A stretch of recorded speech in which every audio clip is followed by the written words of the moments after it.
नाकामी हुई तो शहर से फोन पर बता दूंगा, अव्वल खान ने कहा। शहर से? वीरा हैरत से बोली, तो क्या इस वक्त हम जंगल में बैठे हुए? ये कराची की एक पुरानी रीत है, इसे तुम नहीं समझ सकोगी। अव्वल खान उसकी हैरत से माजूज होते हुए बोला, शहर के मुजाफात में रहने वाले पुराने बाजारों को अभी तक शहर ही कहते हैं, अंग्रेजी में इसे डाउन टाउन समझ लो। वीरा तुफीमी अंदाज में सर हिलाकर गजाला के साथ फहरिस्त तय करने में मसरूफ हो गई। मैंने इस दौरान में अव्वल खान से उस ट्रांसमीटर का जिक्र छेड़ दिया जो सुल्तान शाह ने मोतीलाल के लिए काम करने वाले STF के 2 गद्दारों से छीना था। इस पर बहुत कम पैगाम सुने गए हैं। अव्वल खान बोला, मोतीलाल को भी अंदाजा है कि वो एक ऑपरेटर से महरूम हो चुका है और इसके जरिए पैगामात किसी और फरीक तक भी पहुंच सकते हैं। मेरा अंदाजा है कि इसी खदशे की वजह से ऑपरेटर्स का बहुत महदूद इस्तेमाल किया जा रहा है। सुने जाने वाले पैगामात की क्या नौइयत है? मैंने तजस्सुस के साथ पूछा। इन्हें समझना आसान नहीं है, अव्वल खान एक गहरा सांस लेकर बोला। वो हदायत जारी करते हुए मास्टर का लक़ब इस्तेमाल करता है। ऑपरेटर्स पर 3 मरतबा गुफ्तगू सुनी गई और तीनों बार मास्टर ही ने पैगाम रसानी की इब्तिदा की। इसका मतलब है कि दूसरों को अपने तौर पर ऑपरेटर्स इस्तेमाल करने की इजाजत नहीं है। क्या वो कोई नई क्रिप्टोग्राफी इस्तेमाल कर रहे हैं?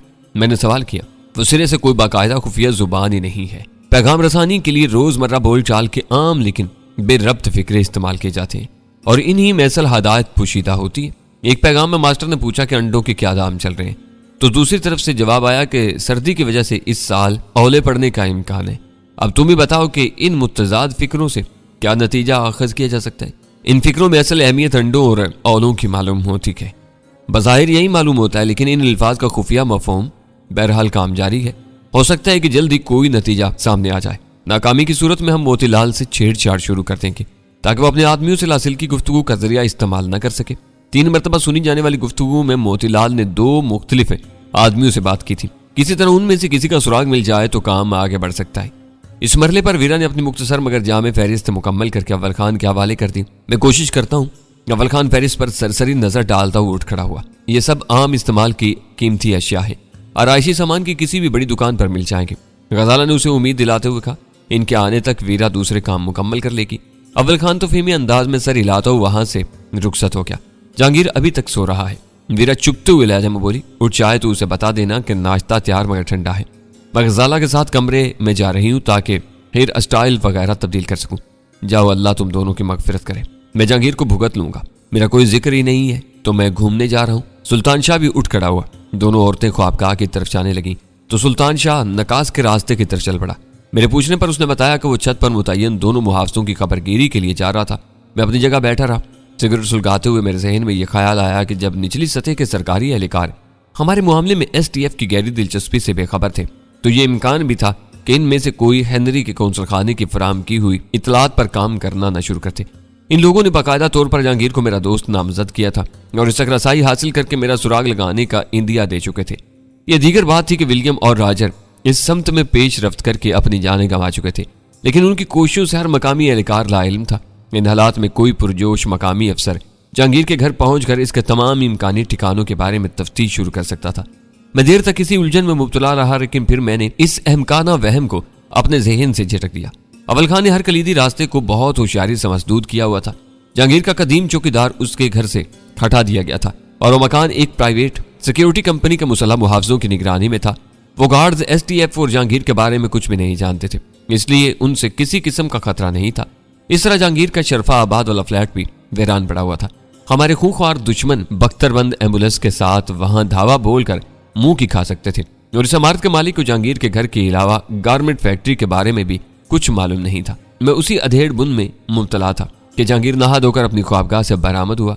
जब मैंने उसे नाश्ता ठंडा होने की नवीद सुनाई तो उसकी पेशानी पर शिकन तक नहीं आई। उसने इंटरकॉम का बटन दबाकर रेशम खान को ऊपर तलब किया और खाली मुंह चलाते हुए मेरी तरफ देखने लगा। तुम्हारे साथ रहकर अंदाजा हो रहा है कि तुम कितने हड हराम हो गए हो। मैंने जल कर कहा, सहूलतों का फायदा न उठाना कुफरान नेमत है। नादिया की जिंदगी में भी नाश्ता रेशम खान ही तैयार करता था। मालूम होता है कि तुमने औरतों को बावर्ची खाने में झोंका था। वो नहायत इत्मीनान से बोला, जब तक तुम हमारी रहनुमाई नहीं करोगे हमें कैसे इल्म हो सकेगा कि कामों की तकसीम क्या है। मैं ज़रब तकसीम के चक्कर में नहीं पड़ता। मैंने रेशम खान को बता दिया था, तुम काल बेल बजाते तो वो खुद ब खुद दौड़ा चला आता। मैंने ऊपर वाले मुहाफिजों की देखभाल भी उसी के सुपुर्द की हुई है। इस वक्त मुझे ध्यान आया कि हम लोग खुद खा पी कर फारिग हो गए थे, लेकिन हम में से किसी को STF वालों का ख्याल नहीं आया था। जहांगीर ने अपने बंदोबस्त का जिक्र करके मेरे जहन से वो बोझ हटा दिया। रेशम खान हम दोनों को सलाम करके किसी सादतमंद मुलाजिम की तरह किचन में गया ही था कि सुल्तान शाह भी वापस लौटा। उसके बुछड़े से इत्मीनान झलक रहा था, जिसका मतलब था कि ऊपर की सूरत हाल नॉर्मल थी। पहली रात थी, इसीलिए दोनों ही जागते रहे। मेरे पूछने पर उसने बताया, फैक्ट्री का अहाता इतना वसी है कि इस पर नजर रखने के लिए एक आदमी नाकाफी होता है। कई मकामात पर रोशनी न होने की वजह से बड़े बड़े तारीख धब्बे भी हैं जो परेशान करते रहे। एक बार 2 आवारा कुत्ते इस तारीकी में देर तक मंडलाते रहे और एक आदमी उन्हें मुश्तबा अफराद समझकर राइफल से शस्त्र लेने बैठा रहा। बहुत देर बाद जब वो कुत्ते इस रोमान पर तारीकी से बाहर आए तो अपना सर पीट कर रह गया। आते की पूरी दीवार के साथ रोशनी के खंबे लगे हुए हैं। जहांगीर ने वजाहत की, शायद कुछ बल्ब फ्यूज हो गए होंगे। रेशम खान इन्हें तब्दील कर देगा, हर काम रेशम खान कर लेगा। मैंने कदर तेजी के साथ कहा, चौकीदारी, नाश्ते की तैयारी, रोशनी की देखभाल, आखिर तुम इस बेचारे से कितने काम लेते हो? और वो भी किसी वफादार गधे की तरह हर काम कर लेता है। हर काम का ताल्लुक चौकीदारी से होता है, मैं इसके साथ ज्यादती नहीं करता। रोशनी और चौकीदारी का ताल्लुक तो समझ में आता है, नाश्ते का चौकीदारी से क्या ताल्लुक निकला है? खाएगा नहीं तो क्या भूखा रहकर चौकीदारी करेगा? जहांगीर ने उल्टा मुझ ही से सवाल कर डाला। मैं उसके नहीं, तुम्हारे नाश्ते की बात कर रहा हूँ, मैंने गुस्से से कहा। मैं भी उसी के नाश्ते की बात कर रहा हूँ। जहांगीर ने तुर्की ब तुर्की जवाब दिया, जब वो अपना नाश्ता खुद बनाता है तो मेरा नाश्ता क्यों नहीं बना सकता? मैं किसी पर उसकी बसात से ज्यादा बोझ नहीं डालता, फिर खाना भी इसी से पकवा लिया करो। सुल्तान शाह ने जला कटा मशवरा दे डाला। कोशिश की थी मगर वो इस मामले में अनाड़ी है। जहांगीर ने बेहयाई से जवाब दिया, अपना पकाया हुआ खाना वो खुद खा सकता है, हम नहीं खा सकते। मैं उस मामले में भी उसके साथ मुसावात बरतता हूँ। जब तक मैं यहाँ रहता हूँ उसे भी वही खिलाता हूँ जो खुद खाता हूँ। उसकी मौज हो जाती है। बचा हुआ खाना उसे देकर कौन सा एहसान करते हो? जहांगीर की बात पर सुल्तान शाह को ताव आ गया। अब मैं उसे अपने साथ बिठाकर तो खिलाने से रहा। जहांगीर बेपरवाही से बोला, मुझे प्लेटों में बचा हुआ खाना नहीं खिलाता, डिशों में बचे हुए खाने को अगर तुम झूठा कहते हो तो ये तुम्हारी खोपड़ी की टेढ़ है। बहस का वो सिलसिला वहीं मुनक़ता हो गया क्योंकि रेशम खान अपने मालिक के लिए नाश्ते की ट्रे लिए आ रहा था। उसे ट्रे मेज पर रखी तो चाय की 3 प्यालियां देखकर मैं उसके सुगड़पन का कायल हो गया। सुल्तान शाह की आवाज सुन लेने के बाद उसने किसी इजाफी हदायत के बगैर अपने करीने का मुजाहरा किया था। आज मेरी फैक्ट्री में मजदूरों की यूनियन बन जाए तो यही रेशम खान ओवर टाइम के बगैर चौकीदारी करने से भी इनकार कर देगा। रेशम खान के चले जाने के बाद जहांगीर ने फखरिया लहजा में कहा, मैं फैक्ट्री का सारा काम ठेकेदारी पर कराता हूँ। तनख्वाहदार मुलाजमों की तादाद इतनी होने ही नहीं देता कि वो यूनियन बनाने के बारे में सोच सके। आज के दौर में सनती मजदूर से काम लेना भी एक हुनर है और तुम इस हुनर में ताक हो। मैंने उसकी कथा कलामी कर कहा, ताक तो खैर नहीं हूँ। जहांगीर ने कसरत नफसी से काम लिया, बस अपना काम चला लेता हूँ। मेरा ख्याल है कि मजदूरों में इज्तिमाई सौदेबाजी का तसव्वुर तुम जैसे घटिया जहन के ताजरों ही की वजह से पैदा हुआ होगा। मैंने कहा, गजब खुदा का, कहाँ चौकीदारी और कहाँ बरकी मुरम्मत का खतरनाक काम। इस बरकी मुरम्मत का नाम देकर मुझे बदनाम मत करो। जहांगीर नागवारी से बोला, जाहिल और अजट मजदूरों के घर के बल्ब फ्यूज होते हैं तो उन्हें बदलने के लिए वो इलेक्ट्रीशियन को नहीं बुलाते, औरतें तक बल्ब बदल लेती है। रेशम खान यही काम फैक्ट्री में कर ले तो तुम्हारी दानिश में कयामत आ जाती है। लो कयामत आएगी। सुल्तान शाह ने अंदरूनी राहदारी की तरफ देखते हुए कहा और सबकी निगाहें बेसाख्ता उसी तरफ उठ गई। इधर से वीरा गजाला के साथ हमारी तरफ चली आ रही थी। मैं उसे देखकर हैरान रह गया। अपनी सफेद रंगत से कताई नजर, हर एतबार से को मकामी दुशीजा नजर आ रही थी। उसके तिरछे हुए सुनहरी बाल लंबी और काली चोटी में गायब हो चुके थे। चोटी खालिस मशरकी अंदाज में गुंदी हुई थी। स्याह जुल्फों वाली वो विग उस खूबसूरती से सर पर जमाई गई थी कि करीब आने पर भी वीरा के सर का कोई असली बाल नजर नहीं आ रहा था। चोटी के अलावा वीरा के कानों में हल्के से आवेजें झूल रहे थे। दोनों हाथों में कांच की रंगीन चूड़ियां थी। बहुत हल्के फुल्के मेकअप के साथ वो गजाला के एक गुलाबी सूट में मलबूस थी। लंबी आस्तीनों वाली फूलदार कमीज पर इसी रंग की सादी शलवार ने वीरा को बहुत बावकार बना दिया था। हम रंग बेल वाला दुपट्टा उसके गले में झूल रहा था। पैरों में नीची एड़ी वाले स्याह सैंडल और हाथ में स्याह पर्स के साथ वो बिल्कुल ही बदल कर रह गई थी। मुझे एतराफ करना पड़ेगा कि शर्लॉक होम्स का जमाना दोबारा वापस आ सकता है। सुल्तान शाह ने तारीफी अंदाज में सर हिलाते हुए कहा, इस वक्त तुम कागान या हंजा के किसी बड़े घराने की लड़की मालूम हो रही हो। वीरा खिलखिलाकर हंस पड़ी। ये लिबास मुझे हमेशा आरामदेह और पुरवकार महसूस हुआ है, लेकिन मैं अपनी आदत से मजबूर हूँ। अभी गजाला भी मुझे पहाड़ी रियासतों की कोई गुमशुदा शहजादी करार दे रही थी, अब ऐसा भी नहीं है। सुल्तान शाह मुंह बिगाड़ कर बोला, गजाला हर बात को इसकी इंतहा पर देखती है। पहाड़ी शहजादियों का हुस्न और जलाल आम आदमी के बर्दाश्त से बाहर होता है। भूले भटके किसी की नजर पड़ जाए तो बेचारा अगले ही दिन किसी खड़िया खाई में मरा हुआ मिलता है। इन शहजादियों के शहजादे भी बहुत जलाल और जबरूत वाले होते हैं। जहांगीर अपना नाश्ता भूलकर किसी हमनक की तरह मुंह पाड़ कर वीरा को देखे जा रहा था। जब आपस की गुफ्तगू से वो कुछ समझने के काबिल हुआ तो ताहयुर ज़दा लहज़े में बोला, क्या वक्त गुजारी के लिए सवांग रचाया जा रहा है? सवांग नहीं, ये शिकार की तैयारी है। वीरा शिकार पर जा रही है। मैंने कहा, लेकिन मछली का शिकार तो जीन्स और ब्लाउज में भी खेला जा सकता है। वो बोला, मछली का शिकार? वीरा ने हकार से कहा, तुम्हारी नन्ही सी खोपड़ी हमेशा आसान तरीन बात से सोचती है। ये किसी शेर, चीते, गैंडे या आदमी का शिकार भी तो हो सकता है। बदकिस्मती से पाकिस्तान में इनमें से कोई जानवर शिकार के लिए दस्तयाब नहीं है। आदमी मिलते हैं तो इनका शिकार हर वक्त, हर जगह और हर कुलिये में खेला जा सकता है। बस हाथ में भरा हुआ पिस्तौल या टीटी मौजूद होना चाहिए। जहांगीर ने अपनी प्याली से चाय का घूंट लेकर कहा, तुम किस शिकार पर जाने का इरादा रखती हो? तुम नेस्ती फैला रहे थे और यहाँ फैसले हो रहे थे। मैंने चिड़चिड़ेपन का मुजाहरा करते हुए कहा, तुम्हारे लिए अब शुरू से सारी बातें नहीं दोहराई जा सकती। मैं बताती हूँ। गजाला इस पर तरस खाकर रजाकाराना तौर पर उसके करीब आ बैठी। मैं जवाबी कार्रवाई के तौर पर वहां से उठकर वीरा वाले सोफे पर जा बैठा। सच बताना मैं कैसी लग रही हूँ? वीरा मेरे कान के करीब सरगोशी की। मोतीलाल तुम्हें देखकर गधे की तरह होंठ चढ़ाकर रेंगना शुरू कर देगा। बाज़-औक़ात तुम्हारी तारीफ भी बेहूदगी की हदों को छूने लगती है। वो मुंह बनाकर बोली, अगर लोशन ने तुम्हारी जिल्द के खुले हुए हिस्सों का रंग संवला दिया तो तुम्हें कोई भी नहीं पहचान सकेगा। मैंने बगैर पावर वाले कॉन्टैक्ट लेंस भी मंगवा लिए हैं। इन्हें लगाने के बाद मेरी आंखों का रंग भी स्याह हो जाएगा। गहराव के मौजूदा हालात में महफूज रहकर बाहर निकलने की एक यही सूरत रह गई थी। मुझे यकीन है कि अव्वल खान नाकाम लौटा तब भी वो बेखौफो खतर तुम्हें बाहर ले जाने पर आमादा हो जाएगा। ये बैरूप भरने के बजाय क्या ये बेहतर न होता कि हालात साजगार होने का इंतजार किया जाता? गजाला से सूरत हाल समझ लेने के बाद जहांगीर ने बुलंद आवाज में तबसरा किया, वीरा ने इस बार अपना वादा पूरा नहीं किया तो अगली मर्तबा वो इस पर अंधा एतमाद नहीं करेगा। सुल्तान शाह ने संजीदगी से उसे समझा, इस बार उसे पकड़ने का बेहतरीन मौका हमारे सामने है। थोड़ी देर बाद अव्वल खान भी मतलूबा अशियात समेत लौट आया। वीरा ने उसके हाथ से थैली झपटी और गजाला के साथ एक मर्तबा फिर ख्वाबगाह में गायब होगी। अव्वल खान हैरत से आंखें फाड़े उसे देखता रह गया। ये औरत नहीं, आफत की पुतली है। वो तहय्युर ज़दा आवाज में बोल रहा है। मैं तो उसकी पहली झलक देखकर हैरान रह गया था कि यह अजनबी औरत कहां से आ गई। जिस कदर तेजी से सोचती है कि दूसरे भोंच का रह जाते हैं। सही मानों में इसे सोचना डैनी ने सिखाया है। सुल्तान शाह वीरा की वो तारीफें हजम नहीं कर सका और चीख पड़ा। इससे पहले ये सोच सोच कर मार खाती रहती थी। हो सकता है तुम्हारी बात दुरुस्त हो, लेकिन फिर भी वीरा का कमाल तस्लीम करना ही पड़ेगा। किसे जो कुछ सिखाया गया इसने तनदही से सीख लिया। अव्वल खान ने मुस्कुराते हुए कहा, वक्त धीमे धीमे गुजरता रहा। इस बार वीरा बहुत देर लगा रही थी, लेकिन मेरे लिए वो ताखीर काबिल फहम थी। जिल्द या बालों का रंग तब्दील करने वाली बेशतर अशिया को अपना काम दिखाने के लिए खासा वक्त देना पड़ता है। शायद वीरा भी अपनी जिल्द के खुले हुए हिस्सों पर लोशन लगाए मतलूबा नताइज का इंतजार कर रही थी।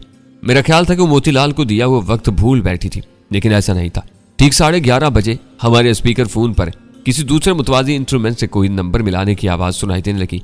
मैंने फौरी तौर पर स्पीकर फोन ऑन कर दिया। लाइन पर मुदाखलत महसूस करते ही नंबर मिलाने वाले का सिलसिला मौकूफ हो गया और वीरा को गुराती आवाज उभरी, कौन है? रिसीवर रख दो, मैं फोन कर रही हूँ। मेरा ख्याल है कि तुम मोतीलाल का नंबर मिला रही हो। मैंने स्पीकर फोन पर कहा, तुम बेफिक्र होकर उससे बात करो, हम मुदाखलत किए बगैर तुम दोनों की पुरमानी गुफ्तगू सुनते रहेंगे। फिलहाल फोन बंद कर दो।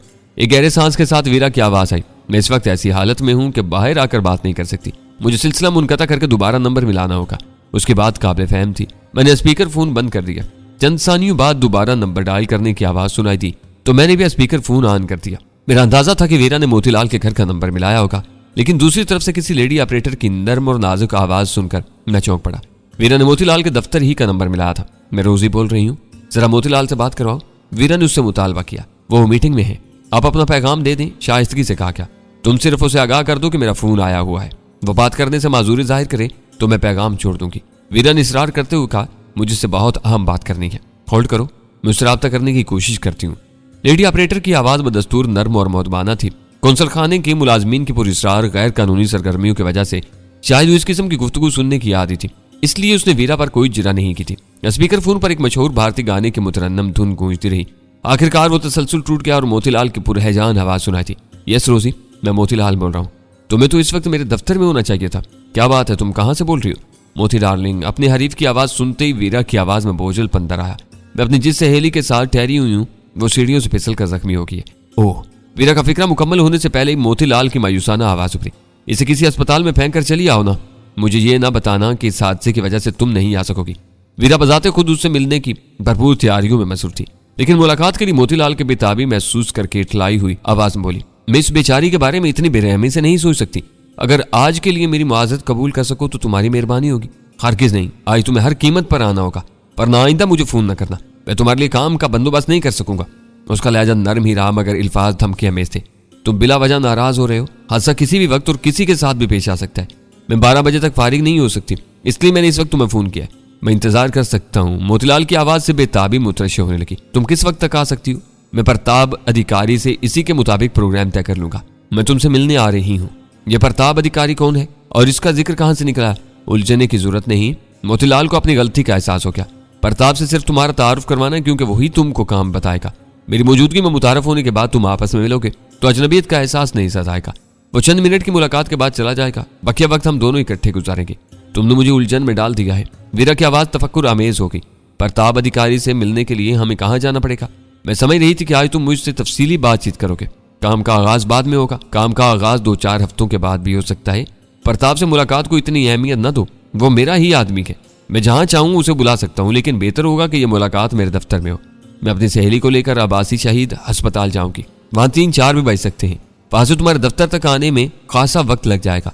क्या ऐसा नहीं हो सकता कि तुम प्रताप को लेकर इसी तरफ आ जाओ? सब कुछ हो सकता है। तुम वक्त का तयन कर लो। 4 बजे बहुत देर हो जाएगी। मैं तुम्हें 3 बजे तक मोहलत दे सकता हूँ। प्रताप मेरे साथ होगा। मैं अस्पताल के इमरजेंसी वार्ड के सामने वाली पार्किंग में तुम्हारा इंतजार करूंगा।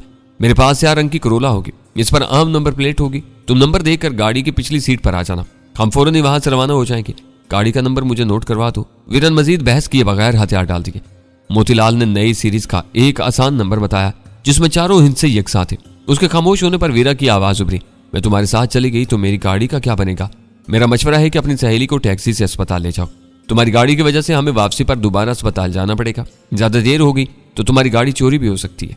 वापसी के लिए मैं तुम्हें टैक्सी मंगवा दूंगा। वैसे तुम्हारी सहेली किस इलाके में रहती है? बफर जोन नामी मुतवस्सित मगर साफ सुथरी आबादी है। वीरा ने कराची की एक निस्बतन नई आबादी का नाम लेकर हम सबको हैरान कर दिया।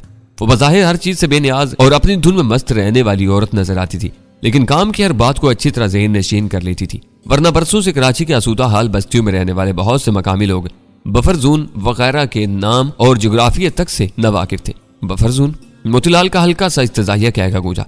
तुम्हारे शहरों में बफर जोन बनाकर शायद मुस्तकबिल की भयानक खाना जंगियों की मनसूबाबंदी की गई है। कराची में बफर जोन का वजूद मेरे लिए एक खुशगवार इंकशाफ है। मैं तो समझता था कि बफर जोन 2 हरीफ मुल्कों की सरहद की दरमियानी पट्टी ही को कहा जा सकता है। तुम आओगी तो हम इस आबादी के बारे में तफसीलन बात करेंगे। तुमने टैक्सी से आने के बारे में कोई जवाब नहीं दिया। मैं जिस बात का जवाब ना दूं उसे कबूल कर लेती हूँ। मैं अपने मौजूदा हालात में गाड़ी की चोरी को मुतहम्मल नहीं हो सकती। मैं 3 बजे तुम तक पहुंचने की कोशिश करूंगी, लेकिन इसे अंग्रेजों वाला वक्त न समझ लेना। थोड़ी बहुत देर हो भी सकती है। दोनों तरफ से पुरजोश और सरगर्म अलविदाई फिक्रों का तबादला किया गया। मोतीलाल के मानी के अल्फाज उसकी सिफली ख्वाहिशात और मनसूबाबंदी की अक्कासी कर रहे थे। फिर सिलसिला मुनक़ता हो गया। मेरी आज तक मोतीलाल से मुलाकात नहीं हुई। स्पीकर फोन ऑफ किए जाने के बाद अव्वल खान बोला, लेकिन मेरा अंदाजा है कि यह शख्स ज़हनी मरीज है, या फिर वीरा ने अपनी लच्छेदार बातों से इसका दिमाग माऊफ करके रख दिया है। पर न वो गैर जिम्मेदारी का मुजाहरा करके प्रताप अधिकारी को बेनकाब न करता। अपने आदमियों की शिनाख्त को हत्तुल इम्कान पोशीदा रखना एक सीक्रेट एजेंट का बुनियादी फर्ज होता है। इससे हमदर्दी जताने के बजाय हमें अपनी खुशकिस्मती पर रश्क करना चाहिए। जहांगीर ने कहा, मोतीलाल के साथ एक और दुश्मन का नाम तुम्हारे सामने आ गया। मोतीलाल से निमटने के बाद तुम इस पर हाथ डाल सकते हो। वीरा की फोन कॉल बहुत सूदमंद साबित हुई। अव्वल खान ने कहा, मोतीलाल का प्लान सामने आने के बाद मुझे भी अपने प्रोग्राम में तब्दीली करनी पड़ेगी। मैं बात का कायल नहीं हूँ। प्रताप अधिकारी को भी आज ही अपने ठिकाने पर पहुंचाने की कोशिश करूंगा। अपने ठिकाने पर? मैंने जो कर पूछा। अभी तो तुम खुद भी अपने नए ठिकाने पर पूरी तरह नहीं जम सके होगे। इन दोनों को घेर घार कर यहीं लाना मुनासिब रहेगा। हम पेशावर खाना बदोश लोग हैं। अव्वल खान हल्का सा कहका लगाकर बोला, मुख्तसर नोटिस पर कूच करते हैं और जहां पड़ाव डालते हैं चंद घंटों में एक मुकम्मल आशियाना खड़ा कर लेते हैं। फायरिंग रेंज और इसके करीब वाक़े मतरूका बैरकों में स्टेशन 4 पूरी तरह कायम और फाल हो चुका है। तो फिर हम भी फैक्ट्री में पड़े रहने के बजाय वहीं चलते हैं। मैंने कहा, वहां तुम्हें यहाँ जैसी सहूलतें और आसाइशें नहीं मिल सकेंगी। तुम गालान में कयाम का तजुर्बा दोहराना चाहते हो तो हर वक्त आ सकते हो। अव्वल खान ने फराग दिली से पेशकश की। गालान के तजुर्बात इतने खुशगवार नहीं थे कि कोई सही दिमाग आदमी उन्हें दुहराने की ख्वाहिश कर सके। वैसे असूली तौर पर हमारे मुजरमों को हमारे ही पास लाया जाना चाहिए, या इनकी बेहतर देखभाल हो सकेगी। वो सिर्फ तुम्हारे ही नहीं पूरी कौम का मुजरिम है। मैं उन्हें कहाँ कहाँ ले जाऊंगा ये तफसीलात भी तय कर दी जाएंगी। मैंने तुम्हारे साथ चलने का फैसला कर लिया। मेरे साथ? अव्वल खान की आंखें हैरत से पेशानी पर चढ़ी। मैं बता चुका हूँ तुम्हारे लिए कितने खतरात बाहर जन्म ले चुके हैं। तुम बाहर गए तो तुम्हारी वापसी गैर यकीनी होगी। मैं अकेला बाहर निकलने की हमाकत कर बैठा तो शायद ऐसा ही होगा।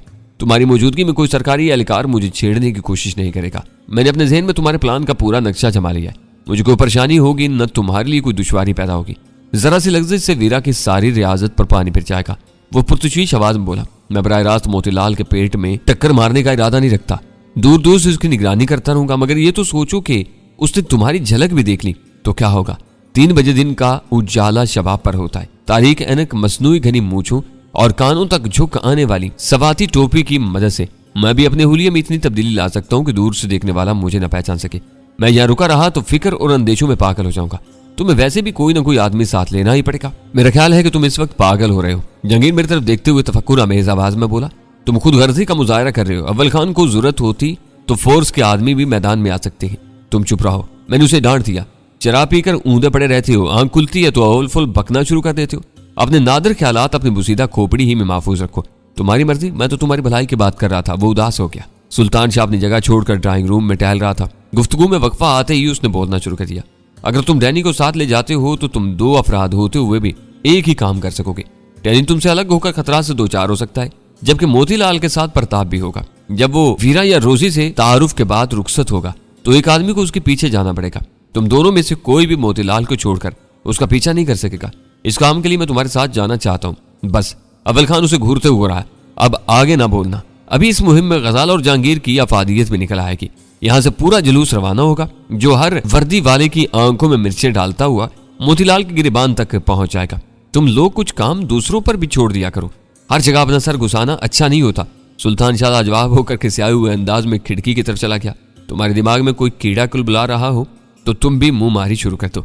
मैंने जहांगीर के कान के नीचे सरगोशी की और वो मुझे फाड़ खाने वाली नजरों से घूर कर रह गया। वीरा 1 बजे के करीब पूरी साई से तैयार होकर बाहर आई तो हर एतबार से नाकाबिले शनाख्त हो चुकी थी। लोशन उसकी जिल्द को गंदमी रंगत पर तो नहीं ला सका था, लेकिन उसकी गुलाबी शहाबी रंगत उस हद तक जरूर झुलस गई थी कि पहली नजर में उसका नस्ली तायुन नहीं किया जा सकता था। वो इतने शाइस्ता और नस्तलीक अंदाज में उर्दू बोलती थी कि खतोकाल के एतबार के बावजूद उस पर सफेद फाम होने का शुबा नहीं किया जा सकता था। उर्दू में मुंह काला करने के बहुत से मुहावरे हैं, लेकिन तुमने अपना मुंह काला करके इन सब को पीछे छोड़ दिया है। इसे देखते ही सुल्तान शाह बोल पड़ा, लेकिन वीरा के बिगड़ते हुए तेवरों को देखकर फौरन वजाहत पर उतरा। मुंह काला करने का वही एक मफहूम नहीं है जो तुम समझ रही हो। दुश्मन का मुंह काला हमारा बोलबाला, और काला मुंह गधे की सवारी भी हमारे अपने मुहावरे। मेरा इशारा इसी तरफ था।